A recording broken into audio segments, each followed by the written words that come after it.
नमस्कार दोस्तों, आप सभी का स्वागत है आपके अपने इस YouTube चैनल गुड़िया एकेडमी पर। दोस्तों, आज हम इंडियन जियोग्राफी के मोस्ट इम्पोर्टेंट क्वेश्चनों के बारे में डिस्कस करेंगे। दोस्तों, जियोग्राफी के क्वेश्चन आपकी सभी प्रतियोगी परीक्षाओं के लिए महत्वपूर्ण साबित होने वाले हैं। सभी परीक्षाओं में बार बार पूछे जाते हैं। तो दोस्तों, लास्ट तक वीडियो में बने रहना है। अगर आपको ये वीडियो अच्छी लगे तो लाइक करना है, कमेंट करना है और ज़्यादा से ज़्यादा इस वीडियो को अपने दोस्तों में शेयर करना है। और दोस्तों, हमेशा सुबह 6 बजे करंट अफेयर की क्लास डेली मॉर्निंग में 6 बजे लाइव आती है। तो करंट अफेयर की क्लास भी ज़्यादा से ज़्यादा देखा करें, क्योंकि जो करंट अफेयर के क्वेश्चन हैं ये भी ज़्यादा से ज़्यादा परीक्षाओं में पूछे जाते हैं। दोस्तों, लास्ट तक वीडियो में बने रहना है। अगर वीडियो अच्छी लगे तो लाइक करना है, कमेंट करना है और अपने इस चैनल गुड़िया एकेडमी को सब्सक्राइब करना है। तो चलिए इंडियन जियोग्राफी के क्वेश्चनों की शुरुआत करते हैं आज के मोटिवेशनल कोड के साथ। तो आज का मोटिवेशनल कोड है, ना थके हैं कभी पैर ना कभी हिम्मत हारी है। ना थके हैं कभी पैर ना कभी हिम्मत हारी है। जज्बा है कुछ बनने का जिंदगी में इसलिए सफ़र जारी है। ना थके हैं कभी पैर ना कभी हिम्मत हारी है। जज्बा है कुछ बनने का जिंदगी में इसलिए सफ़र जारी है। तो ये है दोस्तों आज का मोटिवेशनल कोड। तो चलिए शुरुआत करते हैं आज के जियोग्राफी के मोस्ट क्वेश्चनों की। तो आज का फर्स्ट क्वेश्चन है, निम्न में से कौन सा नगर किसी नदी के तट पर स्थित है। निम्न में से कौन सा नगर किसी नदी के तट पर स्थित है। तो इसका राइट आंसर होगा इस्तांबुल। इस्तांबुल जो नगर है, इस्तांबुल नगर ये नदी के तट पर स्थित एक नगर है। और इस्तांबुल नगर की बात करें तो यह तुर्की का एक शहर है। तुर्की देश का एक शहर है और यह तुर्की देश के अंतर्गत सबसे बड़ा शहर है। इस्तांबुल तुर्की का सबसे बड़ा शहर है और जो इस्तांबुल है ये तुर्की का सांस्कृतिक और आर्थिक केंद्र भी है। इस्तांबुल तुर्की देश के अंतर्गत है सांस्कृतिक और आर्थिक केंद्र भी है। और इसे जो इस्तांबुल है इसे 7 पहाड़ियों का शहर भी कहा जाता है। इस्तांबुल को 7 पहाड़ियों का शहर, 7 जो पहाड़ियाँ हैं इसका शहर भी कहा जाता है। नेक्स्ट क्वेश्चन पे चलते हैं, नर्मदा और ताप्ती प्रकार के डेल्टा का निर्माण करती है। नर्मदा और ताप्ती जो है किस प्रकार के डेल्टा का निर्माण करती है। तो राइट आंसर होगा बी, ज्वार नदमुखी। ज्वार नदमुखी डेल्टा है, इसका निर्माण नर्मदा एवं ताप्ती जो नदी है ये करती है। और बात करें नर्मदा की तो दोस्तों, नर्मदा नदी को मध्य प्रदेश की जीवन रेखा के नाम से जाना जाता है और नर्मदा नदी इसे रेवा नदी के भी नाम से जाना जाता है। तो ये दो इसके उपनाम हैं, यानी मध्य प्रदेश की जीवन रेखा और रेवा नदी के नाम से नर्मदा नदी को जाना जाता है। और बात करें नर्मदा नदी की तो नर्मदा नदी है ये मध्य भारत की, नर्मदा नदी मध्य भारत की नदी और भारतीय उपमहाद्वीप की 5वीं सबसे लंबी नदी है। मध्य भारत की नदी है और भारतीय उपमहाद्वीप के अंतर्गत 5वीं सबसे लंबी नदी है। और बात करें तो भारत के अंदर बहने वाली नर्मदा नदी भारत के अंदर बहने वाली तीसरी बड़ी नदी है और मध्य प्रदेश की अमरकंटक पहाड़ी से निकलकर ये खंबात की खाड़ी में जल गिराती है।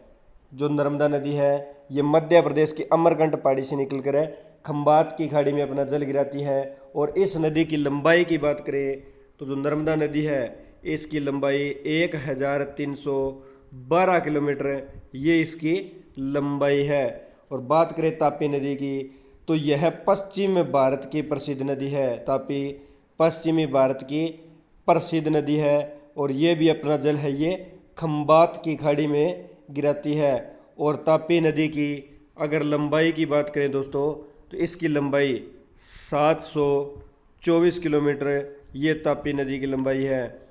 तो नर्मदा की लंबाई 1312 और तापी नदी की लंबाई 724 किलोमीटर। तो ये इन दोनों नदियों की लंबाई है। नेक्स्ट क्वेश्चन पे चलते हैं।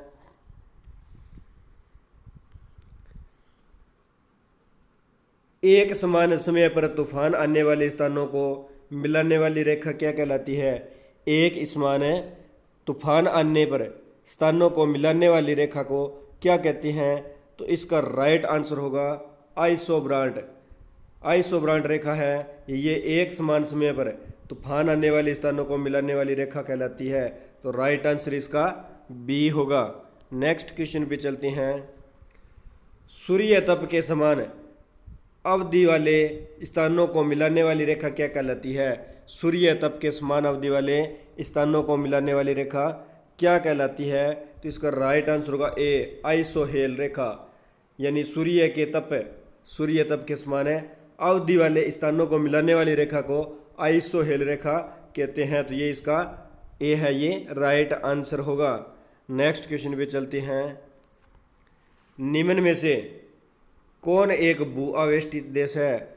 कौन सा एक भू आवेष्टित देश है या स्थल अवरुद्ध देश है? तो इसका राइट आंसर होगा ए बोलिविया। बोलिविया देश है ये एक भू आवेष्टित देश है। और बोलिविया है यह दक्षिणी अमेरिकी जो महाद्वीप है इसके अंतर्गत स्थित स्थल अवरुद्ध देश है। दक्षिण अमेरिकी में स्थित स्थल अवरुद्ध देश है। और बात करें बोलिविया की, तो दोस्तों जो बोलिविया है इसकी अगर राजधानी पूछे तो इसकी राजधानी है सुक्रे। राजधानी है इसकी सुक्रे। और बोलिविया है ये स्पेन से अलग होकर नया देश बना था। और स्पेन से अलग कब हुआ था पूछ लिया जाए कि बोलिविया स्पेन से अलग कब हुआ, तो ये 21 जुलाई 1847 ईस्वी को बोलिविया है ये स्पेन से अलग हुआ था। नेक्स्ट क्वेश्चन पे चलते हैं। मानचित्र पर दूरियों को मापने के लिए किस यंत्र का प्रयोग किया जाता है? मानचित्र पर दूरियों को मापने के लिए किस यंत्र का प्रयोग किया जाता है? तो इसका राइट आंसर होगा सी ओपिसोमीटर। जो मानचित्र है, मानचित्र पर दूरियों को मापने के लिए ओपिसोमीटर जो यंत्र है इसका उपयोग किया जाता है। तो राइट आंसर इसका सी होगा। नेक्स्ट क्वेश्चन पे चलते हैं। वायु में अपेक्षित आर्द्रता मापन हेतु प्रयुक्त उपकरण है। वायु में अपेक्षित आर्द्रता मापन हेतु उपयुक्त उपकरण है। तो इसका राइट आंसर होगा ए हाइग्रोग्राफ मीटर। हाइग्रोग्राफ मीटर जो हाइग्रोग्राफ मीटर है ये वायु में आपेक्षिक जो आर्द्रता है इसको मापने का एक यंत्र है। तो राइट आंसर है ए होगा। नेक्स्ट क्वेश्चन पे चलते हैं।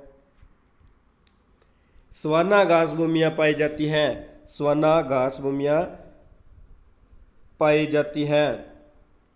तो इसका राइट आंसर होगा सी उत्तरी मध्य अफ्रीका में जो सवाना घास के मैदान या घास भूमियाँ हैं ये उत्तरी मध्य अफ्रीका में पाई जाती है। और बात करें तो उत्तरी मध्य अफ्रीका के अंतर्गत ये 5 डिग्री से लेकर 20 डिग्री के मध्य पाई जाती है।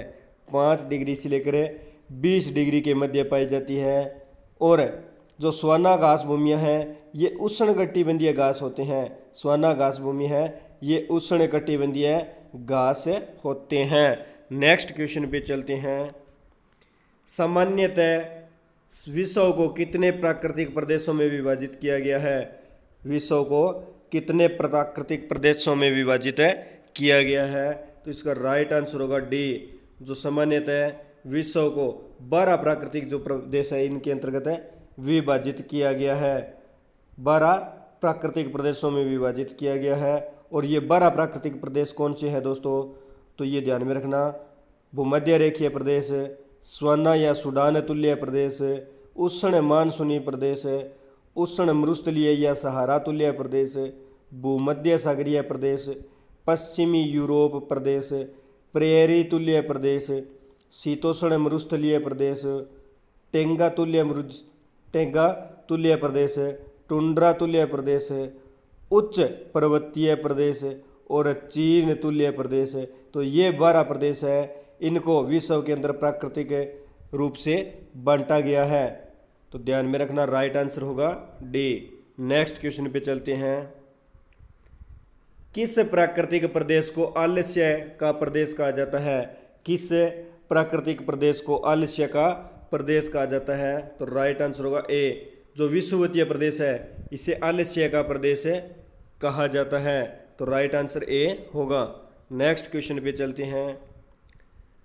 कांगो घाटी में किस प्रकार की जलवायु पाई जाती है? जो कांगो घाटी है यहाँ किस प्रकार की जलवायु पाई जाती है? तो इसका राइट आंसर होगा सी, विषुवतीय। जो कांगो घाटी है, कांगो जो घाटी है यहाँ पर विषुवतीय जो है, कांगो घाटी में विषुवतीय प्रकार की जलवायु पाई जाती है। तो राइट आंसर सी होगा। नेक्स्ट क्वेश्चन पे चलते हैं। विषुवतीय प्रदेश में वर्षा कब होती है? विषुवतीय प्रदेश में वर्षा है ये कब होती है? तो राइट आंसर होगा डी, सालों भर। यानी विषुवतीय जो प्रदेश है यहाँ पर सालों वर्ष वर्षा होती रहती है। तो राइट आंसर डी होगा। नेक्स्ट क्वेश्चन पे चलते हैं। सेलवा वन कहाँ मिलते हैं? सेलवा वन कहाँ मिलते हैं? तो राइट आंसर होगा ए, विषुवतीय प्रदेश में। जो सेलवा वन है ये विषुवतीय प्रदेश में मिलते हैं। और बात करें तो दक्षिणी अमेरिका की अमेजन नदी के बेसिन में पाए जाने वाले ये घने विषुवतीय वन है। जो सेलवा वन है ये विषुवतीय प्रदेश में पाए जाते हैं और ये दक्षिणी अमेरिका की जो अमेजन नदी है इसके बेसिन में पाए जाने वाले घने विषुवतीय वन है। नेक्स्ट क्वेश्चन पे चलते हैं। विषुवतीय प्रदेश को अन्य किस नाम से जाना जाता है? विषुवतीय प्रदेश को अन्य किस नाम से जाना जाता है? तो राइट आंसर होगा सी, क्षीणकारक प्रदेश। क्षीणकारक प्रदेश यानी विषुवतीय प्रदेश है, इसे अन्य नाम यानी क्षीणकारक प्रदेश के नाम से जाना जाता है। तो राइट आंसर सी होगा। नेक्स्ट क्वेश्चन पे चलते हैं। निम्न में से कौन सा जलवायु प्रदेश फलों तथा शराब के निर्माण के लिए विश्वविख्यात है? कौन सा जलवायु प्रदेश है जो फलों तथा शराब के लिए विश्वविख्यात है? तो राइट आंसर होगा ए, जो भूमध्य सागरीय प्रदेश है। भूमध्य सागरीय जो प्रदेश है ये विश्व के अंदर है फलों के लिए और शराब के लिए विश्वविख्यात प्रदेश है। तो राइट आंसर ए होगा। नेक्स्ट क्वेश्चन पे चलते हैं।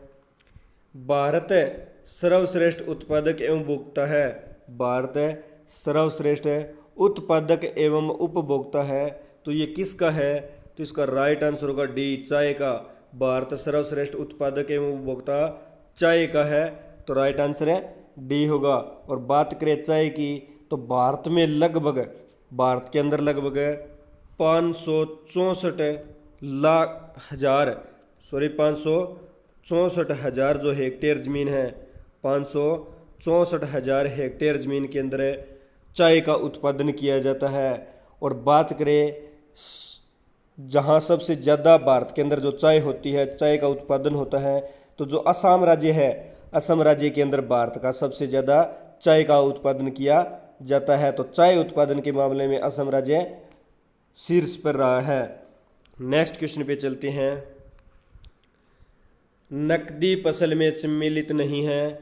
नकदी फसल में सम्मिलित नहीं है, तो इसका राइट आंसर होगा डी, जो कपास है ये एक नकदी फसल नहीं है। और बात करें नकदी फसल की तो दोस्तों नकदी फसल के अंतर्गत मोटे अनाज वाली व्यापारिक खेती से हटकर जो पैदावार ली जाती है वह नकदी होती है। यानी मोटे अनाज वाली व्यापारिक जो फसलें हैं उनको छोड़कर जो फसलें ली जाती है वह सब नकदी फसलें होती है, जैसे जूट, कॉफ़ी, कोको, गन्ना, कपास, केला और संतरा, यानी नकदी फसल सम्मिलित नहीं है। तो दोस्तों सॉरी, इसका राइट आंसर बी है, यानी गेहूं।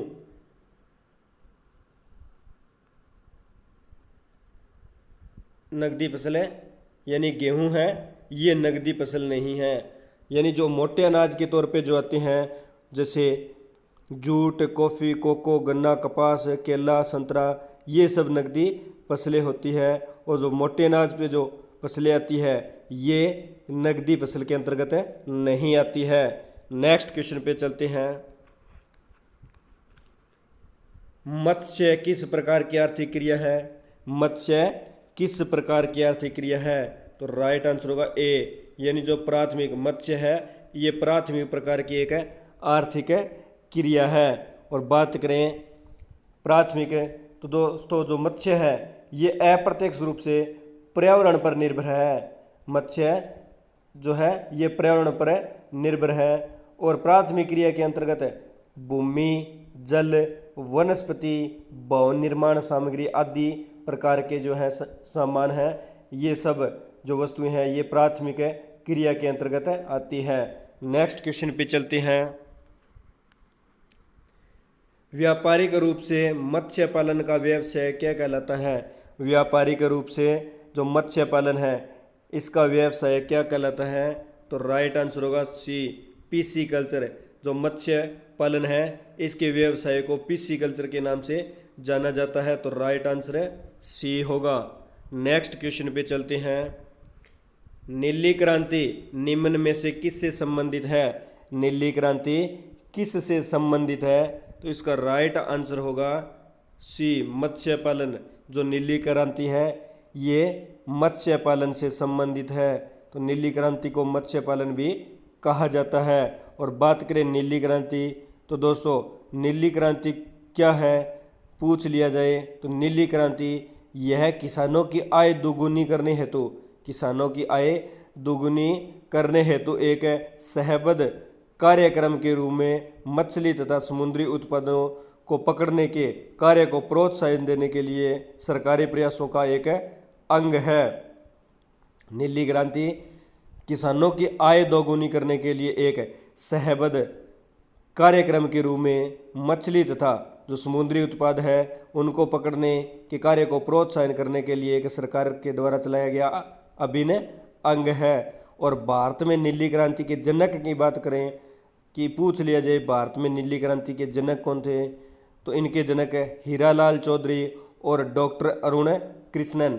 हीरालाल चौधरी और डॉक्टर अरुण कृष्ण हैं, ये भारत के अंदर नीली क्रांति के जनक थे। नेक्स्ट क्वेश्चन पे चलते हैं। प्लैंकटन है, प्लैंकटन है तो इसका राइट आंसर होगा डी, समुद्री मछलियों का भोजन। जो समुद्री मछलियों का भोजन है इसे प्लैंकटन के नाम से जाना जाता है। नेक्स्ट क्वेश्चन पे चलते हैं। हेरिंग पॉन्ड के नाम से जाना जाता है, हेरिंग पॉन्ड के नाम से जाना जाता है। तो इसका राइट आंसर होगा सी, अंटार्कटिक महासागर। अंटार्कटिक महासागर को हेरिंग जो पॉन्ड है हेरिंग पॉन्ड के नाम से इसे जाना जाता है। तो अंटार्कटिक महासागर को हेरिंग पॉन्ड कहा जाता है। और अंटार्कटिक महासागर यानी जो उत्तरी अमेरिका क्षेत्र है, उत्तरी अमेरिका क्षेत्र का समुद्री क्षेत्र में हेरिंग मछली अत्यधिक मात्रा में पाए जाने के कारण इसे हेरिंग पॉन्ड कहा जाता है। जो उत्तरी अमेरिका का क्षेत्र है इनके समुद्री क्षेत्र में हेरिंग मछली अत्यधिक मात्रा में पाई जाती है, इसी कारण इसे हेरिंग पॉन्ड के नाम से जाना जाता है। नेक्स्ट क्वेश्चन पे चलते हैं। निम्न में से कौन सा धात्विक खनिज है? निम्न में से कौन सा धात्विक खनिज है? तो राइट आंसर होगा बी, जो सोना है। सोना एक धात्विक खनिज है, यानी धात्विक खनिज वह खनिज होते हैं जिसके अंतर्गत धातु का अंश पाया जाता है, यानी धात्विक खनिज है जिनके अंदर धातु का अंश पाया जाता है। और जो धात्विक खनिज है ये ताप तथा विद्युत के सुचालक होते हैं। धात्विक खनिज है ताप तथा विद्युत के सुचालक होते हैं। नेक्स्ट क्वेश्चन पे चलते हैं। निम्न में से कौन आणविक खनिज है? निम्न में से कौन सा आणविक खनिज है? तो इसका राइट आंसर होगा सी, मोलिब्डेनम। मोलिब्डेनम है, ये एक आणविक खनिज है। तो राइट आंसर है सी होगा। नेक्स्ट क्वेश्चन पे चलते हैं। ऑस्ट्रेलिया का महत्वपूर्ण लौह अयस्क उत्खनन केंद्र है।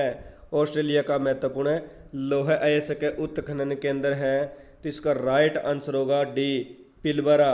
जो पिलबरा क्षेत्र है ये ऑस्ट्रेलिया का महत्वपूर्ण लौह अयस्क उत्खनन केंद्र है। नेक्स्ट क्वेश्चन पे चलते हैं। एशिया का सबसे बड़ा लौह इस्पात उत्पादक देश है। एशिया का सबसे बड़ा लौह उत्पादक देश है, तो राइट आंसर होगा सी, जो चीन है ये एशिया का सबसे बड़ा लौह उत्पादक देश है। और चीनिया लौह जो चीन है ये लौह उत्पादक के अंतर्गत है, लौह इस्पात के अंतर्गत है, प्रथम स्थान पर है, यानी फर्स्ट स्थान पर है। लोहे का जो उत्पादन है ये चीन में सर्वाधिक किया जाता है। नेक्स्ट क्वेश्चन पे चलते हैं। मेसाम्बी रेंज किससे संबंधित है? मेसाम्बी रेंज किससे संबंधित है? तो इसका राइट आंसर होगा ए, मेसाम्बी रेंज लौह अयस्क से संबंधित है। जो मेसाम्बी रेंज है ये लौह अयस्क से संबंधित है, तो राइट आंसर ए होगा। नेक्स्ट क्वेश्चन पे चलते हैं। अफ्रीका महाद्वीप में सबसे बड़ा तांबा उत्पादक देश है। अफ्रीका महाद्वीप में सबसे बड़ा तांबा उत्पादक देश है, तो इसका राइट आंसर होगा बी, जाम्बिया। जो जाम्बिया है, जाम्बिया अफ्रीका जो महाद्वीप है इसका एक देश है जाम्बिया, और जाम्बिया है ये तांबा उत्पादक का सबसे बड़ा देश है। नेक्स्ट क्वेश्चन पे चलते हैं। निम्न में से कौन सा देश तांबे का मुख्य निर्यातक है? कौन सा देश है तांबे का मुख्य निर्यातक है? तो इसका राइट आंसर होगा सी, यानी जो जाम्बिया देश है ये मुख्यतः तांबे का निर्यात सर्वाधिक करता है, तो राइट आंसर है सी होगा। नेक्स्ट क्वेश्चन पे चलते हैं। ऑस्ट्रेलिया में स्थित काल गुरली किसके लिए विख्यात है? ऑस्ट्रेलिया में स्थित काल गुरली किसके लिए विख्यात है? तो इसका राइट आंसर होगा ए, स्वर्ण उत्पादन। ऑस्ट्रेलिया के स्थित है जो काल गुरली है ये स्वर्ण उत्पादन के लिए विख्यात है, तो राइट आंसर इसका ए होगा। नेक्स्ट क्वेश्चन पे चलते हैं। जोहान्सबर्ग निम्न में किस लिए प्रसिद्ध है? जोहान्सबर्ग है ये किस लिए प्रसिद्ध है? तो इसका राइट आंसर होगा डी, सोने की खान के लिए।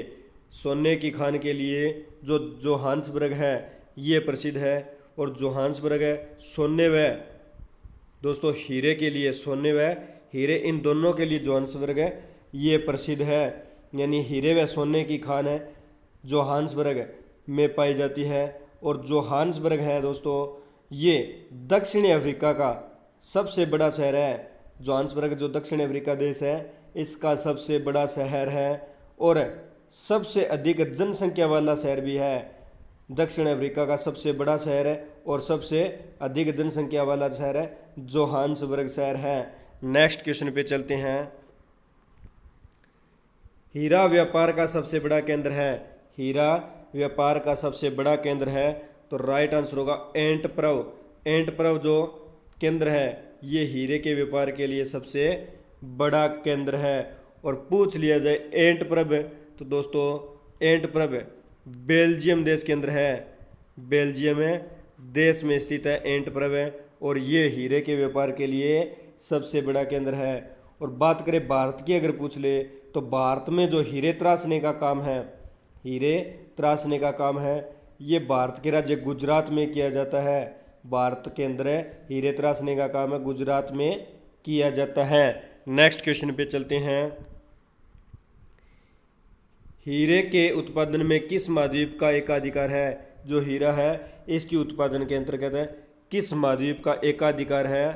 तो इसका राइट आंसर होगा बी, अफ्रीका। हीरे के उत्पादन के लिए अफ्रीका महाद्वीप का एकाधिकार है, तो राइट आंसर बी होगा। नेक्स्ट क्वेश्चन पे चलते हैं। स्थानांतरणशील कृषि की शुरुआत सर्वप्रथम कहाँ से हुई? स्थानांतरणशील कृषि की जो शुरुआत है ये सर्वप्रथम कहाँ से हुई? तो इसका राइट आंसर होगा बी, थाईलैंड से। यानी जो स्थानांतरण कृषि है इसकी शुरुआत है थाईलैंड से हुई थी। और बात करें स्थानांतरण कृषि की, यानी यह कृषि है ये अमेजन बेसिन के सघन वन्य क्षेत्रों या उष्णकटिबंधीय अफ्रीका या दक्षिणी पूर्वी एशिया और पूर्वोत्तर भारत में प्रचलित है। जो स्थानांतरण कृषि है ये अमेजन बेसिन के क्षेत्र के अंतर्गत है, उष्णकटिबंधीय अफ्रीका के अंदर है, दक्षिणी पूर्वी एशिया में और जो पूर्वोत्तर भारत है इसके अंदर है जो स्थानांतरण कृषि है ये प्रचलित है। नेक्स्ट क्वेश्चन पे चलते हैं। लद्दाख संबंधित है, लद्दाख है संबंधित है, तो इसका राइट आंसर होगा डी, स्थानांतरणशील कृषि से। लद्दाख है ये स्थानांतरणशील जो कृषि है इसके लिए प्रसिद्ध है। और दोस्तों स्थानांतरण कृषि है यह कृषि किसी भूमि पर कम समय के लिए, यानी जो स्थानांतरण कृषि है ये कम जो भूमि के टुकड़े होते हैं उन पे ये खेती की जाती है और कम समय के लिए की जाती है। यानी जब तक जो भूमि उपजाऊ है, भूमि उपजाऊपन है, तब तक ये कृषि की जाती है और जब भूमि का उपजाऊपन खत्म हो जाता है तो उस क्षेत्र को खाली छोड़ दिया जाता है और दूसरे क्षेत्र में कृषि की जाती है। यानी एक क्षेत्र को छोड़कर दूसरे क्षेत्र में कृषि की जाना ही स्थानांतरण कृषि कहलाती है। नेक्स्ट क्वेश्चन पे चलते हैं। लद्दाख चलवासी कृषि किस देश से संबंधित है? लद्दाख चलवासी कृषि किस देश से संबंधित है? तो राइट आंसर होगा ए, लद्दाख चलवासी कृषि है ये मलेशिया देश से संबंधित है। लद्दाख जो चलवासी कृषि है मलेशिया देश से संबंधित है। नेक्स्ट क्वेश्चन पे चलते हैं। सामान्य जीवन निर्वहन कृषि श्रीलंका में निम्न में से किस नाम से जानी जाती है? सामान्य जीवन निर्वहन कृषि है, इसे श्रीलंका के अंदर किस नाम से जाना जाता है? तो इसका राइट आंसर होगा बी, इसे चेन्ना के नाम से जाना जाता है। नेक्स्ट क्वेश्चन पे चलते हैं। थाईलैंड में की जाने वाली स्थानांतरित कृषि को किस नाम से जाना जाता है? थाईलैंड में की जाने वाली स्थानांतरित कृषि को किस नाम से जाना जाता है? तो राइट आंसर होगा ए, तमराई। जो थाईलैंड में कृषि की जाती है इस कृषि को तमराई नाम से जाना जाता है, तो राइट आंसर ए होगा। नेक्स्ट है, म्यांमार में की जाने वाली स्थानांतरण कृषि किस नाम से जानी जाती है? म्यांमार में की जाने वाली स्थानांतरण कृषि है इसे किस नाम से जाना जाता है? तो राइट आंसर होगा डी, तुंग्या। जो म्यांमार के अंदर स्थानांतरण कृषि की जाती है इसे तुंग्या के नाम से जाना जाता है, तो राइट आंसर होगा डी। नेक्स्ट है, सर्वाधिक सघन खेती प्रचलित है, सर्वाधिक सघन खेती प्रचलित है, तो इसका राइट आंसर होगा बी, इंडोनेशिया में सर्वाधिक सघन खेती है ये इंडोनेशिया के अंदर प्रचलित है। और सर्वाधिक यानी जो सघन खेती यानी यह कृषि है यह उत्पादन की वह प्रणाली है, सघन खेती उत्पादन की वह प्रणाली है जिसमें कम जमीन में अधिक परिश्रम, अधिक पूंजी, अधिक उर्वरक और अधिक कीटनाशक डालकर अधिक उत्पादन किया जाता है। सर्वाधिक सघन खेती के अंतर्गत कम जमीन पर अधिक परिश्रम करके अधिक पूंजी और उर्वरक या कीटनाशक डालकर अधिक उत्पादन किया जाता है, ये सघन कृषि कहलाती है। और बात करें तो सघन कृषि के अंतर्गत एक वर्ष में कई फसलें ली जाती है, सघन कृषि के अंतर्गत एक वर्ष में कई फसलें ली जाती है। नेक्स्ट क्वेश्चन पे चलते हैं। बागानी कृषि के अंतर्गत नहीं आता, बागानी कृषि के अंतर्गत नहीं आता, तो इसका राइट आंसर होगा सी, चावल। चावल है ये बागानी कृषि के अंतर्गत नहीं आता। और बात करें बागानी कृषि की तो दोस्तों बड़े बड़े बागानों में किए जाने वाले कृषि, बड़े बड़े बागानों में की जाने वाली कृषि जिसमें एक बार वृक्षों के बागान लगा दिए जाते हैं और कुछ समय पश्चात कई वर्षों तक उसमें उत्पादन प्राप्त किया जाता है, यानी बागान कृषि के अंतर्गत जो बड़े बड़े बागान क्षेत्र हैं इनमें कृषि के लिए जो वृक्षों हैं ये लगा दिए जाते हैं और कुछ समय के लिए उनमें से उत्पादन प्राप्त किया जाता है, तो ये बागानी कृषि कहलाती है। और बागानी कृषि दोस्तों मुख्यतः व्यापारिक फसल है। बागवानी कृषि व्यापारिक फसल है। नेक्स्ट क्वेश्चन पे चलते हैं। विश्व में किस प्रकार की कृषि का सर्वाधिक प्रचलन है? विश्व में किस प्रकार की खेती का सर्वाधिक प्रचलन है? तो इसका राइट आंसर होगा बी, स्थानबद्ध कृषि। विश्व के अंदर स्थानबद्ध कृषि का सर्वाधिक प्रचलन है। और दोस्तों स्थानबद्ध कृषि यानी इस कृषि में किसान फसलों में परिवर्तन करता है और वह भूमि फसलों की अपेक्षाकृत अधिक रेख करता है।